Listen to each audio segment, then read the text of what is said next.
Hey, what's up? Today I'm gonna explain the two-dimensional phenomenon of wave interference and how it relates to iridescence. Here we go. Ah, rapaz, será que eu vou te explicar física em inglês um dia?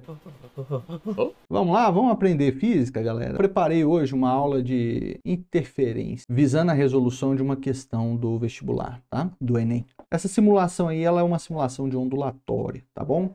Eu vou mudar a simulação para uma onda numa corda aqui, que tem coisas que eu preciso que vocês saibam. Primeiro, o que é onda? Onda é uma perturbação que se propaga, transportando energia sem transportar matéria. A onda ela pode sofrer alguns processos. Reflexão, refração, difração e interferência são fenômenos ondulatórios. Nós vamos estudar especificamente a interferência hoje. Olha só, eu vou produzir um pulso aqui. Esse pulso ele é refletido lá do outro lado e volta. Eu diminui o amortecimento. Se eu colocar amortecimento, ele tende a trabalhar com algo mais realístico, né? Mas eu tirei o amortecimento, ou seja, todas as perdas de energia. Então não vou amortecer esse pulso não. Ele vai ficar aqui infinitamente, vai ficar aqui eternamente, tá? Calma, que esse vídeo não dura eternamente não. Bem, esse pulso ele está batendo e voltando. Repare que quando ele é refletido, ele inverte a fase. Ele estava para cima, aí ele bate e volta para baixo, né? Ele vai com a crista para cima, aí na reflexão ele inverte a fase e volta com a fase invertida, que chama, né? Ele inverte a fase e aí ele volta um vale, ao invés de voltar uma crista. Aí ele reflete de novo e vai. Isso acontece por conta do obstáculo. O obstáculo é fixo. Se eu colocar uma extremidade solta aqui, ó, aí quando ele volta normal, tá vendo? Bate, volta normal. Essa extremidade de cá, ela é fixa, né? Então ela vai sempre inverter a fase. Mas a outra, como está móvel agora, mantém a fase, beleza? A inversão de fase vai ser importante no contexto da resolução do exercício de hoje, tá? Se eu colocar aqui mais um pulso, repare que quando eles se encontram agora, eles se somam. Isso é uma interferência construtiva. Quando eles se encontram, vou tentar colocar lá no pico da onda, pausar lá no pico. Aí, ó. Repare que a amplitude aumentou. Isso é uma interferência construtiva. Quando uma onda encontra com a outra e elas estão em fase, né? Ao se encontrarem, elas podem se somar. É a interferência construtiva. Mas se elas estiverem em fases opostas, aí elas se subtraem da interferência destrutiva, que é o que eu vou buscar agora. Vou tentar fazer uma interferência destrutiva, beleza? Vamos lá. Pulso, pulso. Ó, pausei bem na hora, hein? Cagada na sorte. Pausei bem na hora da interferência destrutiva. Tá pausado só. Quando eu der play, tudo volta ao normal, tá? Então é só para mostrar que quando a fase tá oposta, quando tem oposição de fase, tem uma crista e um vale, quando eles vão se encontrar, em algum momento eles se cancelam e depois eles voltam a se propagar normalmente. Agora estão se encontrando bem no meio, ó. Repare que o verdinho aqui ele nem oscila, né? É um ponto aqui, ó, de interferência destrutiva, permanente, né? Porque as outras têm oscilação, ó, mas o verdinho aqui não está oscilando, né? Então a construtiva aumenta, né? Crista com crista aumenta a amplitude. Interferência destrutiva, crista com vale, diminui a amplitude a ponto de em um determinado momento não ter nenhuma amplitude. Quando elas se encontram mesmo, não tem agitação nenhuma, é uma interferência totalmente destrutiva. Vamos para outra simulação. Agora, aqui, ó, vou ligar uma gotinha. A gotinha está caindo na água e está perturbando a superfície da água, tá? E a superfície da água está ficando perturbada. Vou colocar aqui, ó, o nível da água está assim, ó, balançando, tá vendo? Esse tracejado aqui era o nível da água sem nenhum tipo de agitação. Aí com a gotinha caindo, fica agitada dessa maneira aqui. Eu posso pegar essa ferramenta daqui, que mede o nível da água, vou colocar ela bem aqui embaixo. Eu vou medir o nível da água aqui, ó. Então o nível da água sobe, desce, sobe, desce, sobe, desce. Beleza? Com uma fonte só, o nível da água sobe e desce. Ok? Se eu desligar essa fonte, demora um tempinho até que tudo pare, a agitação pare. Ligo a outra, leva um tempo até essa agitação chegar no sensor, mas quando chega no sensor ele acusa também. Mas e se eu ligar os dois ao mesmo tempo? Ligando os dois ao mesmo tempo, eu começo a ter um fenômeno de interferência, né? Aqui no sensor não acusou nada, professor. Acusou um negocinho. Ó, se eu colocar aqui, aqui vai ser uma interferência construtiva, ó. Olha a amplitude que tá, ó. A amplitude, tá vendo? Se eu desligar uma, ó, você vai ver que após desligar, essa amplitude vai diminuir, ó. Em algum momento, ó. Aí, ó, diminuiu a amplitude. Tá vendo? Porque aqui era uma zona de interferência construtiva. Eu vou ter uma zona também de interferência destrutiva. Vai estar por aqui, ó. Olha lá, ó. Quase nenhuma agitação lá no sensor, tá vendo? Quase nenhuma agitação no sensor. Tá por aqui. Tem algum ponto que eu coloco que realmente não tem agitação nenhuma. É muito difícil achar esse ponto, né? Mas você pode brincar aqui nessa simulação aqui querendo achar esse ponto, não tem problema. Beleza. Então nós temos uma região de interferência construtiva que está por aqui, interferência destrutiva. Repare que é visual mesmo, ó. Você tem um risco aqui, ó. Aqui também 4 risquinhos, né? Que são zonas de interferência destrutivas. Então isso aí é uma interferência bidimensional, tá? Podemos fazer com laser também, né? Com laser fica bem mais visual, fica vermelho, né? Então, com laserzinho aqui, ó, com luz, né? Podemos inclusive achar o ponto em que não tem nenhuma, ó, quase nenhuma agitação, quase nenhuma aqui, ó, embaixo, tá vendo? Repare que aqui nessa figura eu coloquei pra gente duas fontes, né? Na realidade é a figura que aquela simulação lá representa, tá bom? Duas fontes aqui em fase, elas estão pulsando ao mesmo tempo, como era também na simulação. Quando isso daqui acontece, quando está em fase, vai criar regiões de interferência construtiva e regiões de interferência destrutiva. Esses riscos aqui, ó, são interferências destrutivas. E o espaço entre eles já são interferências construtivas. Se eu pego um ponto P aleatório, e eu quero saber, nesse ponto P, a interferência vai ser construtiva ou vai ser destrutiva nesse ponto P? Para responder isso, nós vamos fazer uso de uma equação, que é essa daqui. Essa é a equação que nós temos que usar para saber se naquele ponto a interferência é construtiva ou se é destrutiva. Temos duas fontes aqui. No caso do desenho alto-falantes, podem ser fontes sonoras, podem ser fontes de oscilação, pingo d'água, como a gente viu, ou luz também serve. Tudo que é onda vai sofrer interferência, tá bom? Então essa fonte 1 ela emite o mesmo som que a fonte 2, só que o ponto P ele está mais próximo de uma fonte que da outra. Ou seja, a outra, o som produzido pela outra, ele demora a chegar mais naquele ponto. Então eles podem se coincidir, fase com fase, né? Crista com crista, ou eles podem ser crista com vale, né?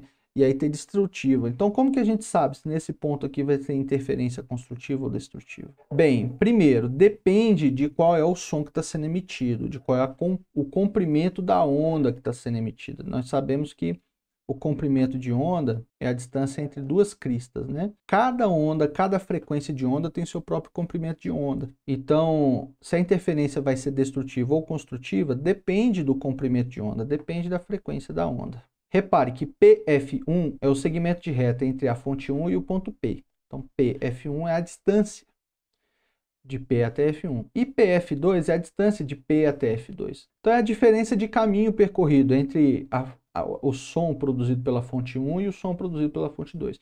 Pode ser som, pode ser luz, pode ser qualquer outra onda, tá? Isso é um fenômeno ondulatório. Isso vai ser n lambda sobre 2. Lambda tem que ser conhecido, tá?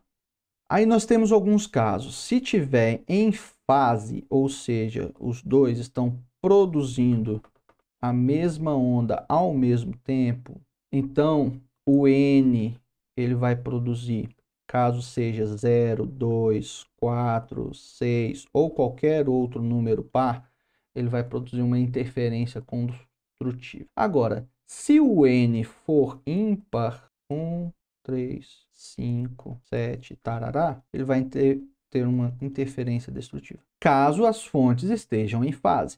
Caso as fontes estejam em oposição de fase, aí isso se inverte. Então, como nós procedemos na oposição de fase, o N-par ele vai produzir uma interferência destrutiva nesse caso de oposição de fase, enquanto que o N-ímpar ele vai produzir uma interferência construtiva. Então, pessoal, nós temos que julgar se temos fase ou se temos oposição de fase, tá bom? Vamos lá. Aqui nessa questão, que é o que nós queremos responder, sabe quando você olha para uma poça d'água e tem um pouco de óleo misturado e forma tipo um arco-íris em cima? Isso se chama iridescência, tá? É uma fina camada de óleo sobre a água que produz um fenômeno de interferência em determinadas frequências. E aí algumas frequências ficam com interferências construtivas, enquanto outras frequências ficam com interferência destrutiva. É por isso que naquele momento, quando você olha na poça, algumas cores ficam reforçadas, enquanto outras cores ficam minimizadas. Ou seja, uma parte vai estar colorida, outra parte vai ficar escura. Vamos lá, vamos ler. Certos tipos de superfície na natureza podem refletir a luz de forma a gerar um efeito de arco-íris. Essa característica é conhecida como iridescência e ocorre por causa do fenômeno de interferência de película fina. A figura ilustra o esquema de uma fina camada iridescente de óleo sobre uma poça d'água. Parte do feixe de luz branca incidente 1 reflete na interface ar-óleo e sofre inversão de fase. Então aqui, ó, esse feixe de luz aqui, que é branco, ele vai ser refletido. Ele é refletido para cá, ó. Só que aqui ele tava com uma crista, aí ele inverte a fase. Parte vai passar. Essa parte que passa aqui não inverte a fase, é o que ele fala logo em seguida. A parte refratada no feixe 3 incide na interface óleo-água e sofre reflexão sem inversão da fase 4.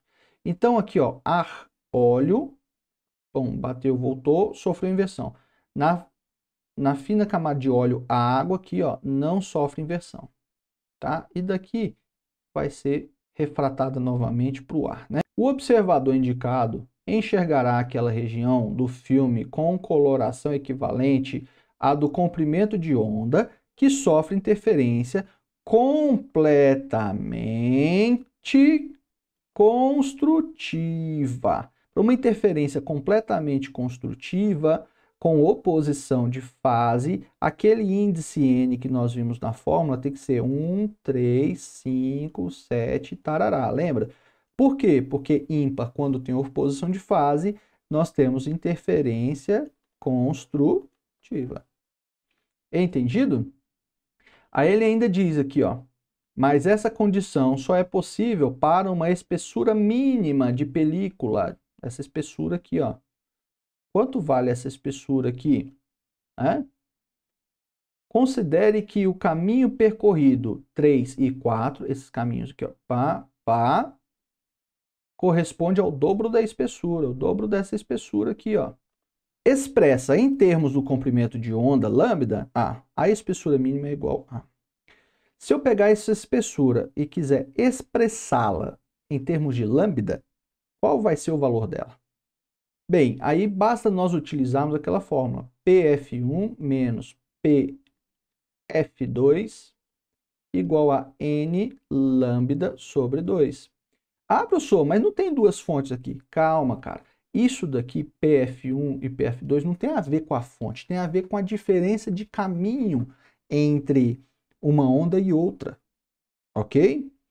Então, se a diferença de caminho aqui, ó, é justamente 3 e 4, né, porque parte da onda foi refletida e parte refratou e foi refletida mais embaixo, eu sei quanto que é essa diferença aqui. Ele falou, ó, essa diferença 3 e 4 aqui, ó, corresponde ao dobro da espessura E. Então, eu posso substituir PF1 e PF2 por 2 vezes a espessura, ok? Isso é igual a N lambda sobre 2. Só que, se eu estou procurando uma interferência completamente construtiva nessa situação de oposição de fase, o N tem que ser 1, 3, 5, 7 ou tarará. Eu vou pegar o primeiro aqui, ó, o 1, tá? Vamos lá. 2 vezes a espessura é igual a 1 vezes o lambda sobre 2. O 2 que está multiplicando vai passar como lá? Passar dividindo junto desse aqui. Então, vai ficar como? Vai ficar assim, ó. A espessura é igual a 1 lambda sobre 2 sobre 2. Né? Aí aqui nós temos fração de fração, ó. Essa primeira fração de cima, e aqui embaixo eu posso colocar 1 sem nenhum problema, né? Porque 2 dividido por 1 é próprio 2. Eu tenho fração de fração, né?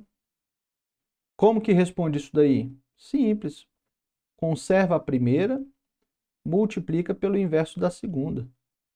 Lambda sobre 2 vezes o inverso de 2 sobre 1 é 1 sobre 2. Lambda vezes 1, lambda. 2 vezes 2, 4.